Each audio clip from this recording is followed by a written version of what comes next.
Hello বন্ধুরা, আমি এখন যুক্ত আছি আপনাদের সাথে শহীদ মোহাম্মদ আলী সড়ক, আমাদের বাজার ঠাকুরগাঁ সদর থেকে চয়েস হেয়ার কাটিং সেন্টার থেকে আমি যুক্ত আছি আপনাদের সাথে।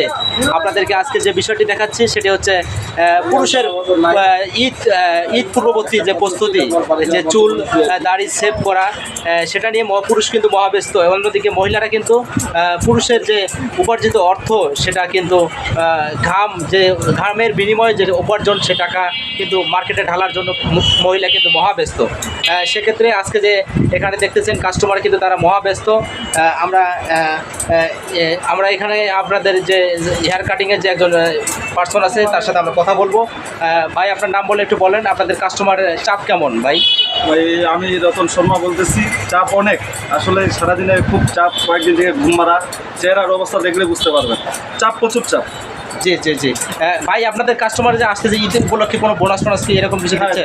ভাই বোনাস দিচ্ছে। জি জি, ধন্যবাদ ভাইকে।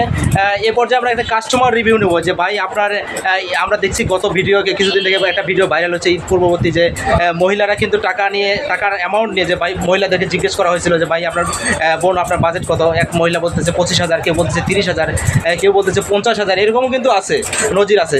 সেই ক্ষেত্রে আমরা একটা কাস্টমার রিভিউ নেবো। ভাই আপনার নাম বলে একটু বলবেন যে আপনার ঈদ উপলক্ষে বাজেট কেমন? ভাই জি, আসলে বাজেট বলতে নিজের জন্য এখনো বাজেট করা হয়নি বা চিন্তা ভাবনা হয়নি বাজেটের। সো বাজেট বলতে আমার ফ্যামিলি যার ইনকাম করবো ছেলে, সেটা তো ফ্যামিলির উপরে যাবে আর কি। সেই ক্ষেত্রে ফ্যামিলি যদি তাদের মন ইচ্ছা মতো শপিং করতে পারে সেটাই আসে। জি, আপনার বাজেট কত? আপনার বাজেটটা আমি শুনতে চাচ্ছি। আসলে আমার বাজেট এখনো ধরা হয়নি। তারপরে যদি বলেন আপনার বাজেটটা কি চুল দাড়ির ভিতরে সীমাবদ্ধ নাকি? আসলে যদি এখন আপনি বলেন সেক্ষেত্রে এই চুল দাড়ি কাটানোটাই বাজেট আর কি। ধন্যবাদ ভাইকে, ধন্যবাদ, অসংখ্য ধন্যবাদ।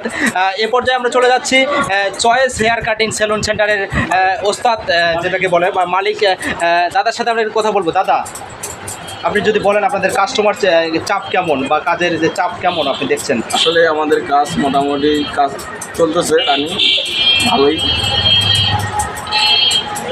তো কাস্টমাররা আপনাদের রিভিউ যেটা ঈদ বোনাস কীরকম এটাকে উপহার দিচ্ছে আপনাদের? তো হ্যাঁ, ঈদ বোনাস দিচ্ছে আমাদের, ভালো দিচ্ছে, খারাপ না। আগে গতবারের থেকে এবার অনেকটা ভালোই। তাই? জি জি, ভাইকে আশা করি চান্নাতে আবার ভালো হবে। চানরাতে ভাই আশা করতেছে চানরাতে আরও কাস্টমার রিভিউ তাদের বাড়বে, তাদের ঈদ বোনাস পাবে এবং তাদের যে উপার্জনের টাকা সেটা দিয়ে সংসার চলবে। দর্শক, এই হচ্ছে সর্বশেষ পরিস্থিতি। এবং আপনাদের একটি মেসেজ এখানে দিচ্ছি যে পুরুষের কিন্তু ঝরে ঘাম আর মহিলার কিন্তু হয় কাম। সেক্ষেত্রে মহিলা করতেছে কিন্তু খরচ, আর পুরুষ কিন্তু এখানে অনায়াসে বসে 100 টাকার ভিতরে তার ঈদ মার্কেট সর্বোচ্চ 200 টাকার ভিতরে চুল দাড়ি সেভ করে ওয়াশ করে কিন্তু ঈদের শপিং সেন্টারটা কিন্তু চালায় নিচ্ছে। তারপরেও কিন্তু পুরুষ দিন শেষে বলতেছে না, আমার দরকার নেই, তোমাদের হলেই চলবে। ধন্যবাদ সকলকে। ভিডিওটি যদি অবশ্যই ভালো লাগে লাইক এবং কমেন্ট করে শেয়ার করে পাশে থাকবেন। ধন্যবাদ।